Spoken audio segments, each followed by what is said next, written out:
It's Such a Beautiful Day is a feature created by connecting three separate narratives about Bill, a character who faces mental illness. The piece is a compilation of mediums, including animation, video, still images, and sound. The director makes use of very particular visual perspectives to emulate the experience of cognitive dissonance as caused by mental illness. The piece in its entirety challenges what we know or think we know about knowledge, its acquisition, and reliability. Many themes about the philosophy of knowledge are readily observable. I will discuss 5. The value and reliability of knowledge gained through testimony. Indirect realism, gaining knowledge through perception in dreams and in reality. The idealist notion that the world does not exist separate from one's perception of it.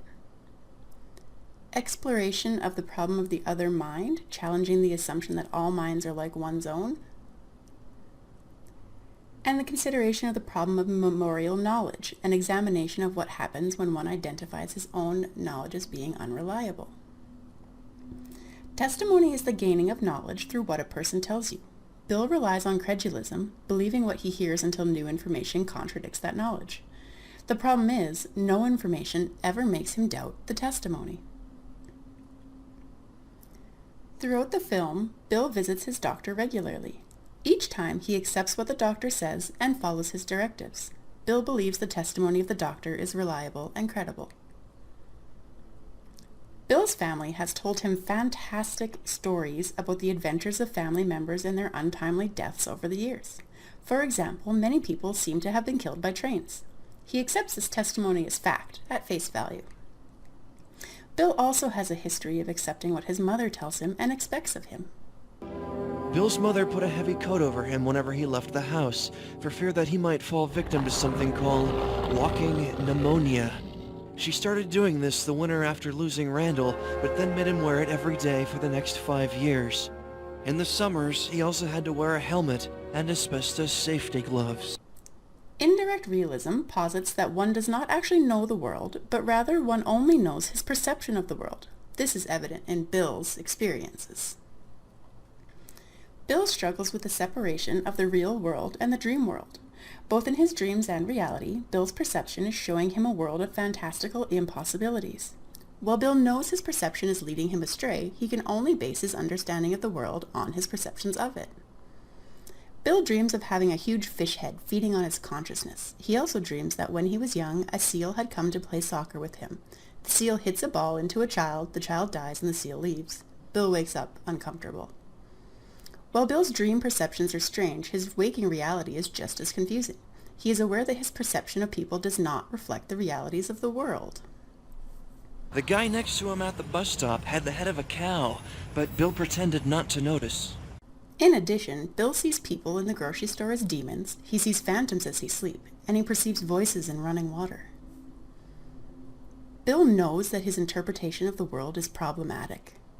Invented conclusions to make everyday life less confusing and to somehow rationalize what's happening to him.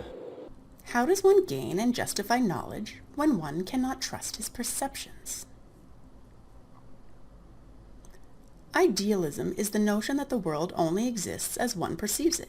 This is challenging for Bill as his world changes and shifts in unpredictable, irrational ways.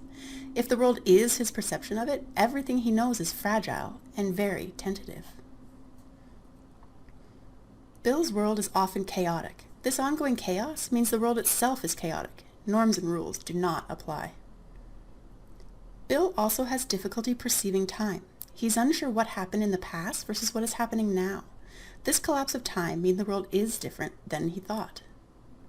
At lunch he told Bill about a physics book he was reading about time, how the passing of time is just an illusion, because all of eternity is actually taking place at once. The past never vanishes away, and the future has already happened. Even though Bill seems somewhat conscious of the role of his medication in his perception, he's living in a literally different world than most people. The problem of the other mind is the idea that one cannot know what goes on in the mind of another person. While people usually assume their thoughts and perceptions are similar to the thoughts and perceptions of others, in Bill's case, he knows his thoughts deviate from the norm. Bill gains a priori knowledge of the human mind. He considers that each mind is individual, yet somehow most conform. He began to think of people in a new light, how everyone's just little more than that frightened, fragile brainstem, surrounded by meat and physics, too terrified to recognize the sum of their parts. Bill also garners knowledge of his family's own history of mental illness. It becomes evident he comes from a long line of mental illness. His mind may be similar to his family members, but it is still far from average. Bill also learns more about his mother's mind, different from his own, through reading her diary, looking through photos, and examining her medical history after her death. As the film progresses, Bill is aware that his mind is the one that does not conform. This realization shakes him.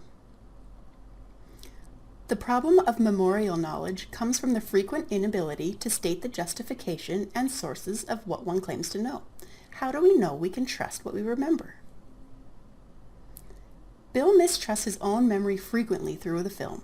We see this early on when he encounters an acquaintance on the street and cannot recall who the person is and is flustered by this.